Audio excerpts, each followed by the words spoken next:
Okay, give me a minute, everybody, while I get situated. Well, what happened? Here we are.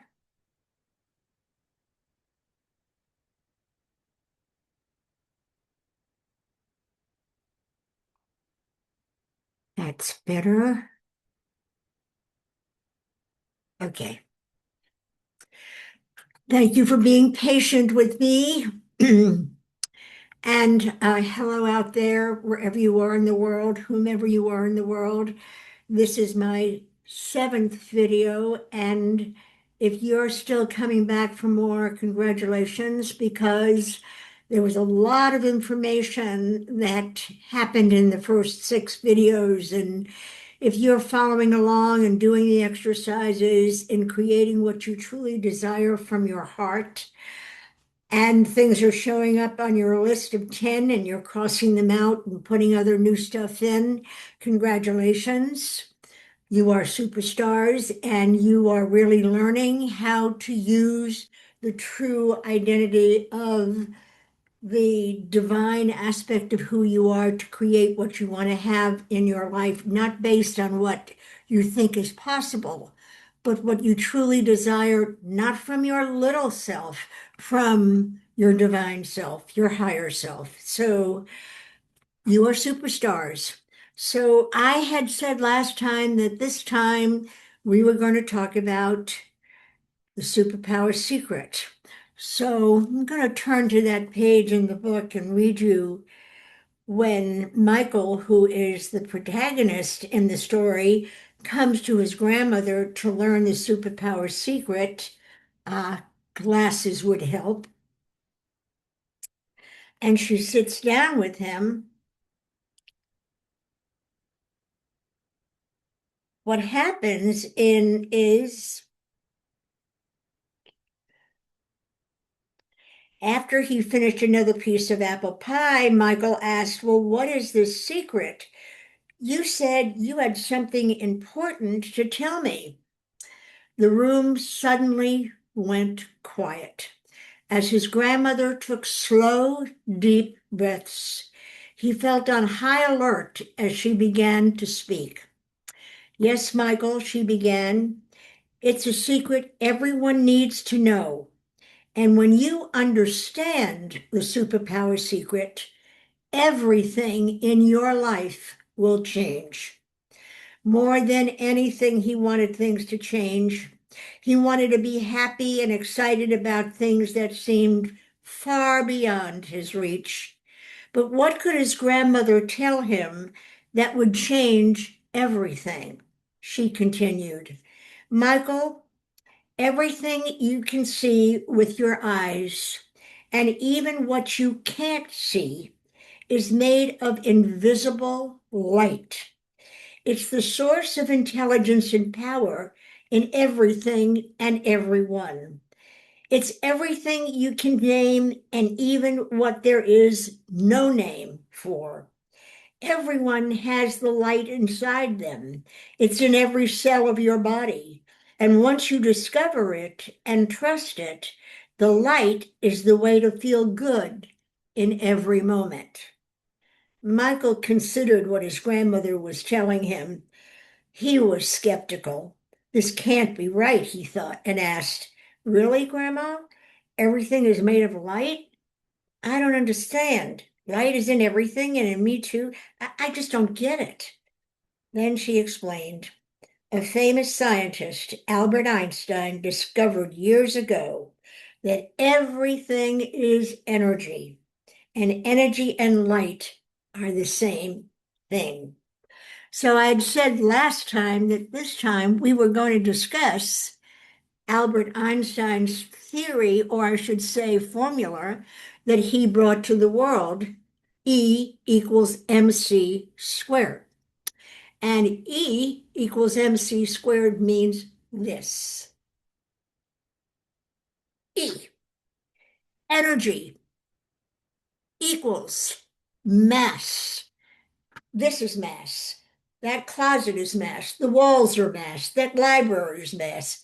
Everything in this world is mass equals C square, light. Energy, mass, light are all the same thing. His famous quote is everything is energy. That's all there is to it, period. There wasn't a comma there. There wasn't a question mark there. There was a period there. And then he said, match the frequency of the desire that you wish to have, and you cannot help but get that desire. I'm saying it wrong, but you get what I mean. So didn't Jesus say everything is light? And we, at our quantum level, are light. So what else do I want to tell you about what science has got to say about everything is energy? I want to tell you how when the book first came on the market and was appearing on Amazon, some friends and neighbors in my community got together and they put together an event for the book in my community that was held outdoors. And when everybody gathered around, I said to everybody, okay, I want you to look around and I want you to shout out what it is that you see. And people said, well, I see sky, I see clouds, I see people, I see trees, I see grass. And I took that opportunity to say this to the people that came. What you can't see with the visible eye. What you can't see, what's naked to the invisible eye, is far more real than what you can see. You can know what's not real. It can be the love of your life because it is behind everything.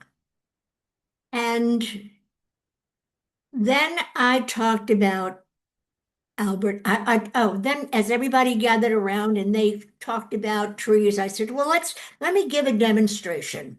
Let's take a tree. What do we know about a tree? Well, we know a tree has roots in the ground and it absorbs nutrients and water from the ground, from the earth, and it brings that into every cell of its body. We know that a tree has a life cycle. We know that it drops leaves in the fall. It rests in the winter, and then in spring, rebirth. Now there are buds on the trees, and the buds become flowers, and the flowers become leaves. And then what does the tree do? It takes the rays from the sun, creates photosynthesis, and clears the air that we breathe. Wow. If we were curious and we wanted to find out, well, how does the tree do this? We would get an axe, we would cut the tree down, and we would look inside. But what would we see? We would see wood, not much else. What we wouldn't see is the divine intelligence that is creating and expressing itself as a tree. We would not see the divine blueprint that's actually creating and expressing itself as a tree. And then I said, that same intelligence that's creating itself as a tree is the same intelligence in everything in the natural world. This intelligence right now is digesting your food. This intelligence is now beating your heart, expanding your lungs, breathing you. This intelligence is absolutely behind everything that we think is visible or not visible in the world is this intelligence. If you cut your finger this morning, this intelligence is healing your finger. If you've ever had an opportunity to have surgery and the surgeon took out your appendix, what did he do? He sent you home to heal, or she sent you home to heal. Why?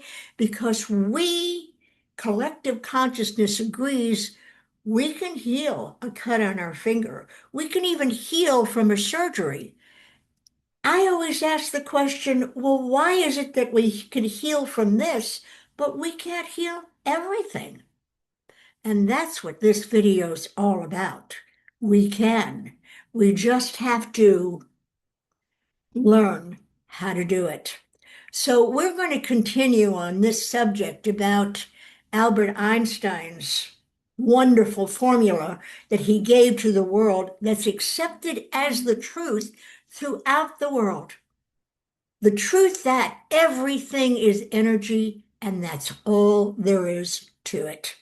So thanks again for coming. We're going to continue on this journey together in learning how to use that energy to create our heart's desire. So, my loves, goodbye for now. I'll see you next week.